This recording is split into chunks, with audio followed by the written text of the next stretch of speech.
আমি যেই লেকটির সামনে এখন দাঁড়িয়ে আছি সেই লেকটির নাম উলসরু ভান।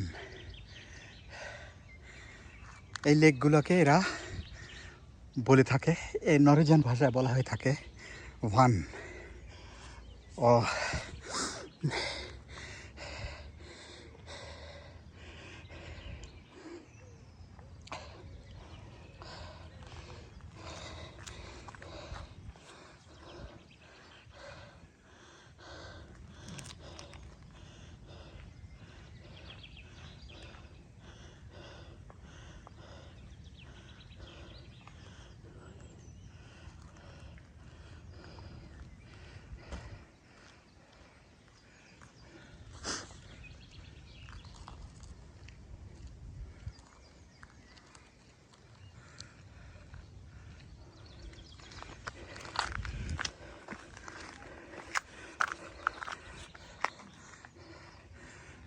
আপনি শুনতে পাচ্ছেন বিভিন্ন রকমের পাখি এবং পোকামাকড়ের সুন্দর শব্দ। এই শব্দগুলোকে বলা হয় পাখির গান বা পোকামাকড়ের গান নরওয়েজিয়ান ভাষায়। এই উলসরু ভান লেকটি অসলোর, নরওয়ের রাজধানী অসলোর অন্যতম একটি দৃশ্যাবলীর অথবা অ্যাট্রাকশন। আমি এই লেকটির ধারে যখনই সময় পাই, চাকরির সময় শেষ হওয়ার পর, তখনই এখানে আসি বেড়াতে। আমার খুব ভালো লাগে। আমি এই নরওয়েজিয়ান প্রকৃতিকে ভীষণ ভালোবাসি। 2011 সালের মে মাসে এই নরওয়েজিয়ান প্রকৃতির প্রতি আমার ভালোবাসার জন্ম হয়। সেই 2011 সালের 18ই মে থেকে আমি এই ভালোবাসার সঙ্গে জড়িয়ে আছি।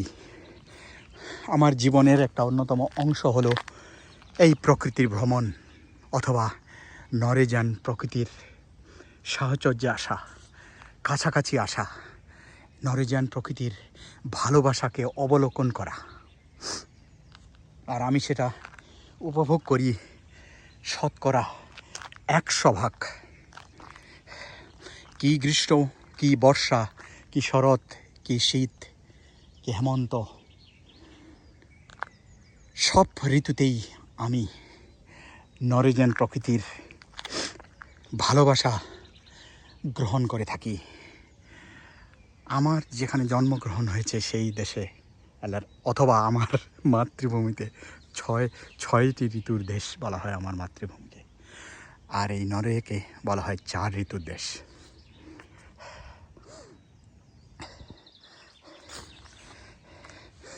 এই লেকটি কিছুদিন আগেও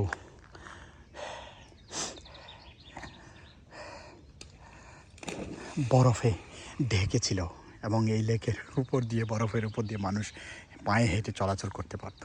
আমিও পায়ে হেঁটে চলাচল করেছি এই বরফের উপর দিয়ে।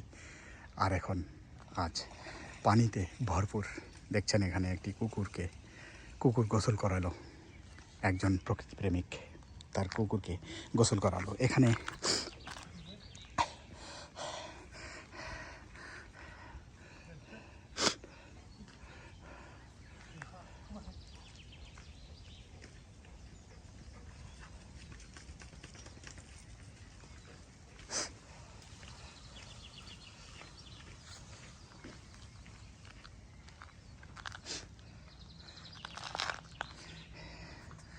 প্রকৃতির অপরূপ সৌন্দর্যে ভরপুর এই নরওয়ে। আর এখানেই আমার বাস, মাতৃভূমিতে আমার।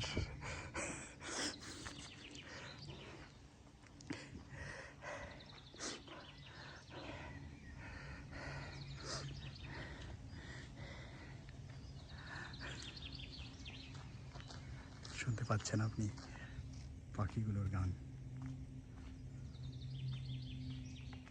নিশ্চয়ই আপনি পাখির গান শুনছেন, আর আমি পাখির গান শুনে মুগ্ধ হই।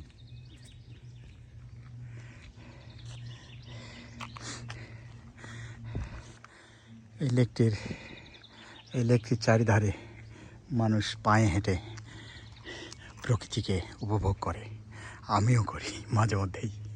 দেখছেন আপনি ওই পারে একটি মানুষ তার কুকুরকে সঙ্গে নিয়ে দৌড়াচ্ছেন, আরেকজন মানুষকে আপনি দেখছেন এই পাশে, ওই যে দেখছেন, একটু পরেই দেখতে পাবেন তার ওই যে, আমি একটু কাছে নিয়ে ক্যামেরাটা, এই যে আপনি দেখতে পাচ্ছেন একজন মানুষ আমার এই পাশ দিয়ে গেল, তিনিও একটি কুকুরকে সঙ্গে নিয়ে প্রকৃতিকে উপভোগ করছেন খুব আনন্দের সহিত, মজা করে। আর এই প্রকৃতির প্রেমে ডুবে থাকা নরওয়েজিয়ানরা বেশি দিন বাঁচে এই কারণেই, কারণ তারা স্বাস্থ্যকে খুবই গুরুত্ব দিয়ে থাকেন। তারা এমন খাদ্য গ্রহণ করেন যেই খাদ্য পেটের চর্বি ছড়ায় না, যে খাদ্য মানুষকে অসুস্থ করে না, তারা এমন খাবারই গ্রহণ করেন। তাই তারা বাঁচেনও অনেক দিন। আমার খুব ইচ্ছে নেই অনেক দিন বেঁচে থাকার, যতদিন বেঁচে থাকি ততদিনই আমি আমার জীবনটাকে উপভোগ করতে থাকব এই নরওয়েজিয়ান মাটিতে, যেখানে আমার মৃত্যু হবে এবং এই মাটিতেই আমাকে কবরস্থ করা হবে। আপনি জানেন আমার দেশ এখন এক কঠিন অন্ধকার সময়ে অতিবাহিত করছে। প্রতিহিংসা, হিংসা, বিদ্বেষ আর মানুষের প্রতিহিংসা চরিতার্থ করার যে এক উৎসব চলছে, অমানবিক উৎসব, সেই উৎসবে আমি সামিল হতে পারছি না, কারণ মন কাঁদে, হৃদয় কাঁদে মানুষের জন্য। মাতৃভূমি যদি ভালো থাকে, সেই সাত সমুদ্রের 13 নদীর পাড়ে থাকি না কেন, হৃদয়ের ভেতর থেকে দেশের জন্য, মায়ের জন্য, মাতৃভাষার জন্য, মাতৃভূমির জন্য ভালোবাসা, শ্রদ্ধা জেগে উঠবে। কিন্তু আজ একজন বিখ্যাত প্রখ্যাত মানুষ, যিনি শান্তিতে নোবেল পুরস্কার পেয়েছেন, আবার সেই নোবেল পুরস্কারটি পেয়েছেন এই নরওয়ে থেকেই। আমি যেই দেশের এখন বাসিন্দা, নাগরিক, এবং যেই দেশকে আমিও ভালোবাসি, সেই দেশ থেকেই তিনি শান্তিতে নোবেল জয় করেছেন, নোবেল পুরস্কার পেয়েছেন। কিন্তু তার নেতৃত্বে এখন কি নিদারুণ, অমানবিক, নৃশংস ধ্বংসলীলা এবং অশান্তির আগুন জ্বলছে। মানুষ ঘর বাড়িতে থাকতে পারছে না, মানুষ প্রতিহিংসা পরায়ণ হয়ে উঠছে, মানুষ ব্যক্তিগত আক্রোশের কারণে, রাজনৈতিক আক্রোশের কারণে, ধর্মীয় উন্মাদনার কারণে মানুষের ঘর বাড়ি জ্বালিয়ে দিচ্ছে, মানুষকে খুন করছে, তথাকথিত মব সন্ত্রাসের মাধ্যমে মানুষকে পিটিয়ে হত্যা করা হচ্ছে। কি অমানবিক, নির্মম, নির্দয়, পৈশাচিকতা, বর্বরতা সইতে পারি না আর। আশা করি এই পৈশাচিকতা, এই বর্বরতা, এই নৃশংসতা, এই তাণ্ডব লীলা বন্ধ হবে। মানুষের প্রতি শ্রদ্ধাবোধ প্রদর্শন করবে, বাড়বে তাদের ভালোবাসা। সেই প্রত্যাশা এবং স্বপ্ন নিয়েই আমি আমার বাকি জীবনটুকু বেঁচে থাকতে চাই।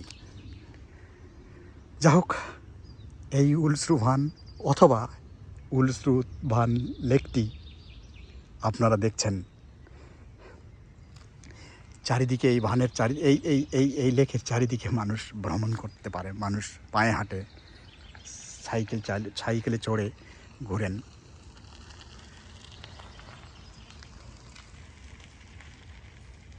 কেউ আবার দৌড়ান, ট্রেনিং করেন, জগিং করেন।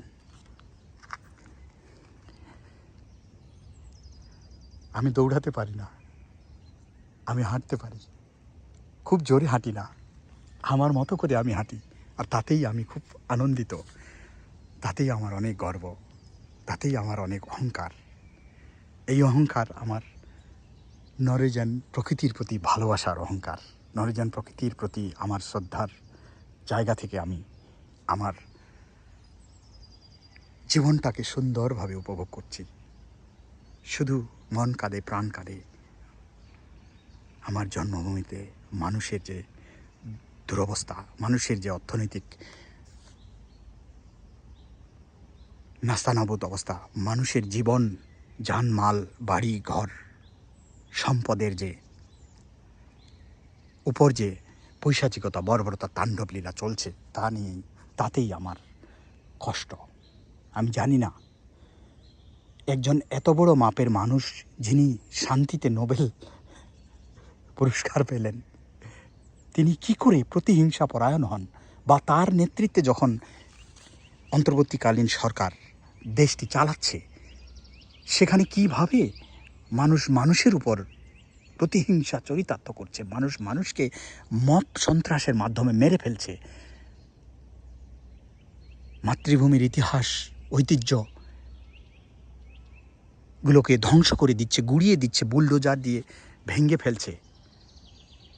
যেই মানুষটি নেতৃত্ব না দিলে আমরা বাংলা ভাষায় কথা বলতে পারতাম না, হয়তো আজ আমরা একটি মাতৃভূমি পেতাম না, একটি মানচিত্র, একটি পতাকা পেতাম না।